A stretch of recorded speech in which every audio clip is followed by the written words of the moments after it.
ప్రచారం ఎంహెచ్పి సుమన్ టీవీ ప్రచారం రెండు చేస్తున్నాం.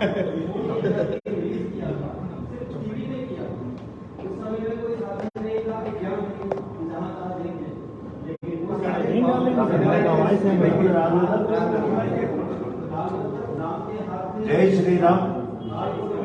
ఇవాళ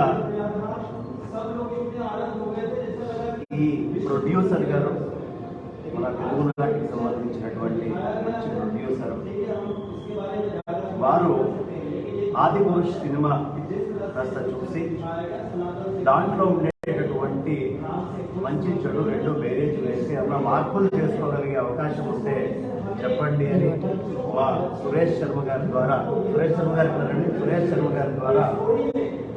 సందేశం పంపించడం అయింది. దానికోసం ఇక్కడ టికెట్లు బుక్ చేయడం ఏర్పాటు చేయడం. ఇవాళ రోజున ధర్మం కోసం పోరాడేటువంటి హేమీలు అందరూ కూడా ఈ కార్యక్రమంలో పాల్గొన్నారు. మా నేషనలిస్ట్ హబ్ ప్రధానంగా నేషనలిస్ట్ హబ్ అంటే మనకి కనిపించే సాయి కృష్ణ గారు కానీ, మా శివశక్తి కరుణాకర్ సబ్బుణ గారు కానీ, మా హిందూ జనశక్తి లలిత్ కుమార్ గారు కానీ, అలాగే ఢిల్లీ భాస్కర్ గారు కానివ్వండి, మా కళ్యాణ్ గారు కానివ్వండి, అలాగే భరత్ వర్ష కుమార శివ గారు కానివ్వండి, అనేక మంది ఇంకా నేను మర్చిపోతున్నాను కూడా కొంతమంది ప్రముఖులు ఒక దగ్గర కూర్చొని వాళ్ళ సినిమా చూడటం అనేది ఆనందాన్ని ఇచ్చిన, అందులో రామాయణాన్ని చూడాలి అనే కోరిక ఇంకా ఆనందాన్ని కలిగించిన ప్రొడ్యూసర్ గారి యొక్క అభిప్రాయమైన రామచంద్రమూర్తి విశ్వవ్యాప్తంగా మళ్ళీ ఒకసారి అలా వెలిగిపోవాలి అనే కోరిక ఏదైతే ఉందో, ప్రభాస్ గారు అంత సీనియర్ హీరో అయ్యింది, విశ్వవ్యాప్తంగా అనేక మందికి తెలిసినటువంటి గొప్ప నటుడయ్యింది, దేశాల్లో ఆయన సినిమా చక్కగా ఆడినటువంటి నటుడయ్యింది. ఆయన రామచంద్రమూర్తి యొక్క క్యారెక్టర్ లో నటిస్తాను అని అంగీకరించడం చాలా అద్భుతమైనటువంటి సినిమా వస్తుంది అని చాలా ఆనందంతో ఇక్కడికి రావడం. ఇంతమంది పెద్దలు అంగీకరించారు. కానీ లోపలికి వచ్చిన తర్వాత రామాయణ కథ చాలా అద్భుతంగా సాగుతుంది. అంటే ఏది గ్రంథంలో కథ యొక్క పరంపర ఉంటుందో అదంతా చక్కగా ఆగకుండా చూరులో రాఘవం రామం రాఘవం రాఘవం అంటూ సాగుతూనే ఉంది 3 గంటలు. ఇవన్నీ బాగానే ఉన్నాయి. కానీ అందులో ఉన్నట్టుండి రామచంద్రమూర్తి ఆరంభంగానే చాలా మంది రామచంద్రులు చంపారు. పక్షులో అది అర్థం కాకుండా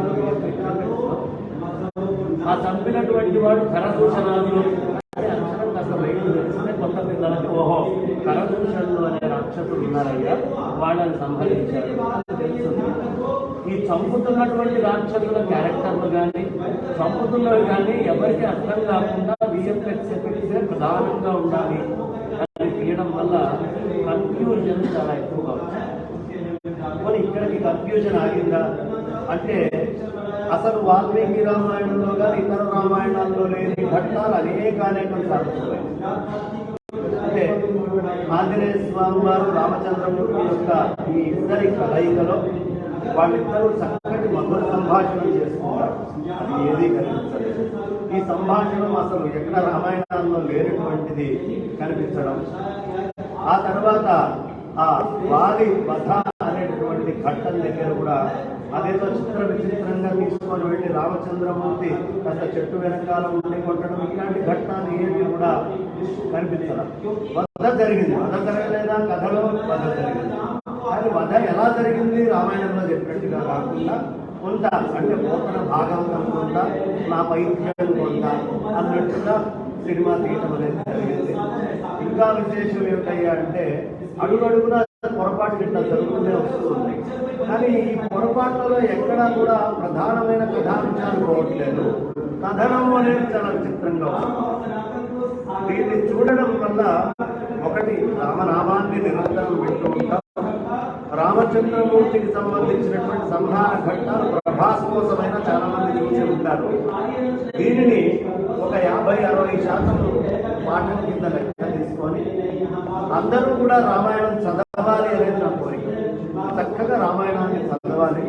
ఇప్పుడు నేను కోరుకునేది ఏమిటి అంటే దీంట్లో ఒక క్విజ్ కాంపిటీషన్ పెట్టి అందరూ రామాయణం చదివి ఓం రౌత్ గారు చేసినటువంటి పొరపాట్లు ఏమిటి అనే దాని మీద ఒక అద్భుతమైనటువంటి క్విజ్ కార్యక్రమం కనుక మనం ఏర్పాటు చేస్తే చాలా విశేషంగా ఒక నెలల తరబడి నడపగలిగే క్విజ్ కార్యక్రమం అవుతుంది.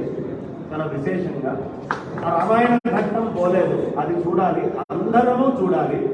ఈ రామాయణ చిత్రము చూసిన తర్వాత మనమందరము చూసి ప్రొడ్యూసర్ గారికి బాగా విశేషంగా ధనం రావాలని మనస్ఫూర్తిగా నేను కోరుకుంటున్నాను. ఇంకొక మంచి డైరెక్టర్ని పెట్టి అందరికీ ఆమోదయోగ్యమైన రామాయణం ఆ ప్రొడ్యూసర్ గారు తీయాలి అని నేను మనసా కోరుకుంటూ ఈ చిత్రం నందు నిరంతరము రామనామాన్ని తెలుసుకునే భాగ్యం కలిగినందుకు నేను ఆ రాఘవ నామాన్ని స్మరిస్తూ నా వానికి విరామాన్ని ఇస్తున్నాను.